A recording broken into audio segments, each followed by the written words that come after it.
అనారోగ్యం, ఉద్యోగం, వ్యాపారం అప్పులతో బాధపడుతున్నారా? వెంటనే జేకేఆర్ గురువు గారికి కాల్ చేసి అపాయింట్మెంట్ తీసుకోండి.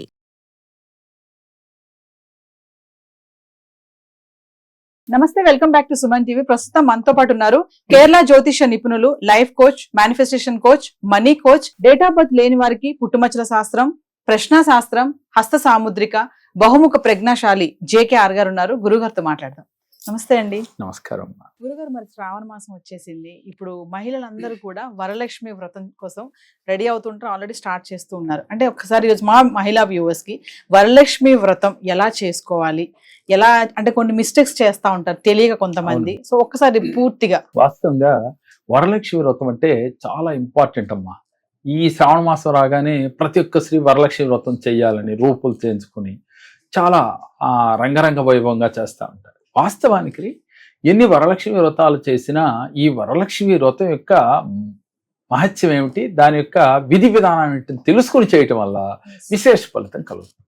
వాస్తవానికి వరలక్ష్మి వ్రతం రోజు వీరు పొద్దున్నే నిద్రలేచి కాలకృత్యములు తెచ్చుకున్న తర్వాత గుమ్మానికి పసుపు రాసి బొట్లు పెట్టి మీ పూజా మందిరంలో ఇలా సంకల్పం చేసుకోవాలి. ఎలా అంటే, అమ్మా నేను ఈ వరలక్ష్మి వ్రతం చేస్తున్నాను, దీనికి అసలు ఆ లక్ష్మీదేవి అనుగ్రహం ఎలా కలుగుతుందో ముందు మనసులో ఒక్కసారి ఆలోచించి వ్రతానికి పూనుకోవాలి. అయితే ఎలా అంటే ఆ కథ కూడా మనం చెప్పుకుందాం. క్షీరసాగర మదనంలో లక్ష్మీదేవి ఉద్భవించింది. ఆ ఉద్భవించినప్పుడు ఆ తల్లి ఎప్పుడైతే మనకి ఉద్భవించిందో ఆ రోజు నుంచి మనం లక్ష్మీదేవిని ఆరాధన చేస్తూ ఉన్నాము. ఆ వరాలు ఇచ్చే వరలక్ష్మీదేవి మన ఇంట త్రిష్ట వేసి కూర్చోవాలని సంకల్పం చేసుకుని మీరు ఈ విధంగా సంకల్పం చేయాలమ్మా. ఎందుకనంటే సాక్షాత్తు ఇంద్రుడు అంతటి వాడు లక్ష్మీ అష్టోత్తరాన్ని ఈ శ్రావణ మాసంలో వరలక్ష్మి వ్రతం రోజున 3 సార్లు లక్ష్మీ అష్టోత్తరాన్ని పఠించి ఆ లక్ష్మీదేవికి అనుగ్రహానికి పాత్రులైనట్లుగా మన చరిత్ర తెలియజేస్తా ఉంది. కాబట్టి మనం కూడా ఈ వరలక్ష్మి వ్రతం రోజున లక్ష్మీ అష్టోత్తరాన్ని 3 సార్లు చదువుకోవటం మాత్రం మానకుండా చదవాలమ్మా. దీంతో పాటుగా మనకి వరలక్ష్మి వ్రత కథ విధానం ఉంది కదా, చారుమతి కథ. ఆ కథ అంతా కూడా తెలుసుకుని దాని యొక్క సారాంశం ఏమిటో తెలుసుకోవాలి. మనం పూజ చేసినా లేదా ఒక హోమం చేసినా ఈ పూజ ఎందుకు చేస్తున్నాం, ఆ కథ యొక్క సారాంశం ఏమిటి, దాన్ని మనం అవలంబిస్తున్నామా లేదా అనేది ఇంపార్టెంట్. ఏ పూజ మనకు ఫలించాలన్నా ఆ కథలో ఉన్న నీతిని తెలుసుకుని మనం ఆ రోజు నుంచైనా ఆచరిస్తే ఓకే, ఆచరించకపోతే ఆ రోజు నుంచైనా ఆచరించే విధానాన్ని మొదలు పెట్టాలి.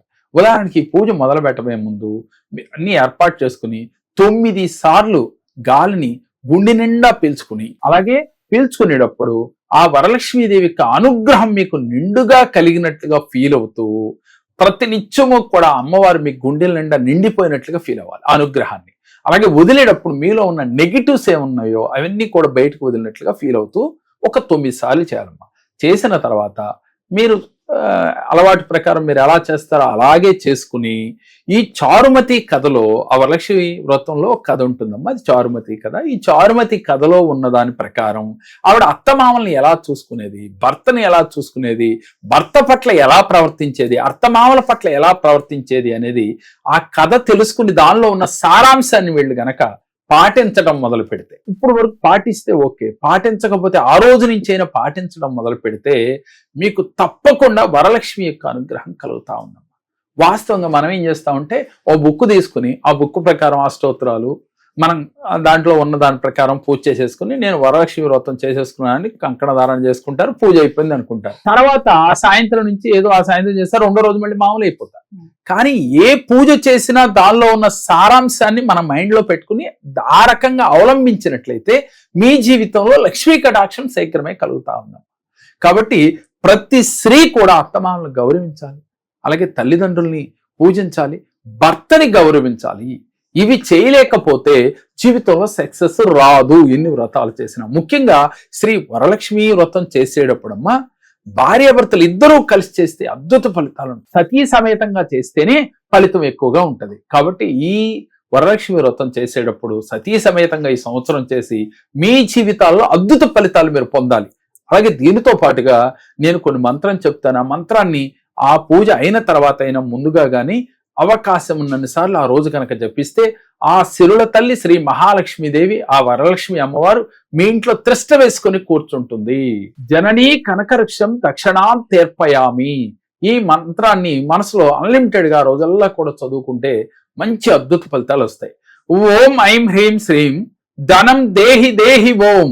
ఓం ఐం హ్రీం శ్రీం ధనం దేహి దేహి ఓం. ఈ మంత్రాన్ని కూడా మనసులో తలుచుకుని ఆ వరాల తల్లి శ్రీ మహాలక్ష్మీదేవి మీ ఇంట త్రిష్ట వేసుకొని కూర్చుండమ్మా. మీరు కోరుకున్న ఏదైతే కోరుకుంటున్నారో ఆ సంకల్పాలు సిద్ధించినట్లుగా, అలాగే మీరు చేస్తున్న వృత్తి ఉద్యోగ వ్యాపారాల్లో ఆర్థికంగా లాభించినట్లుగా మీరు గనక వరలక్ష్మి వ్రతం రోజున చేసినట్లయితే విశేష ఫలితం కలుగుతుంది. పూజ అయిపోయింది కదా అని చెప్పి మళ్ళీ పిల్లల్ని తిట్టడమో, భార్యతో పోట్లాడుకోవటమో, అలాగే పక్కింటి వారు ఎదురింటి వారి గురించి చర్చించడమో చెయ్యొద్దు. ఆ రోజుల్లో కూడా అమ్మవారు అనుగ్రహాన్ని మీరు పొందినట్టుగా ఫీల్ అవుతూ ఆ మధురానుభూతులతోనే ఆ రోజుల్లో గడపాలి. అలా చేయటం వల్ల మీరు వ్రతం మీరు ఎలా అయితే ఆచారం ప్రకారం చేసుకుంటున్నారో అలా చేసినప్పటికీ కూడా మీకు ఫలితం వచ్చి తీరుతుంది. మరి ఈ 2025 సంవత్సరం మరి శ్రీ వరలక్ష్మి అమ్మవారి వ్రతాన్ని ఇలా చేసి చూడండి. దాని ఫలితం మీకు ఎంతటి అద్భుతంగా ఉంటుందో మీరు ఆశ్చర్యపోక తప్పదు. ఎందుకనంటే అమ్మా, ఇప్పుడు దాకా మనకు తోచినట్టు చేశాం. నేను మీకు చెప్పేది ఒకటే, మీ యొక్క ఆచారం ప్రకారమే చేసుకోండి, కానీ చేసే విధానంలో చిరు మార్పు చేయండి. మీ జీవితాల్లో అద్భుతాలు చూస్తారు. నమస్తే గురుగారు. నమస్కారం. మా పాప వివాహ సంబంధం గురించి జేకే సార్ గారి దగ్గరికి వచ్చాము. ఆయన చెప్పిన రెమెడీస్ మంత్రాలు మేము ఉపయోగించాము. 3 నెలల లోపల అనుకున్న సంబంధం కన్నా ఒక గొప్ప సంబంధం రాగలిగింది. 3 నెలల లోపల మా సమస్యలన్నీ పరిష్కారం అయ్యి ఒక మంచి సంబంధం వచ్చి నేను అనుకున్న స్థాయి కన్నా మంచిగా చేయగలిగాను.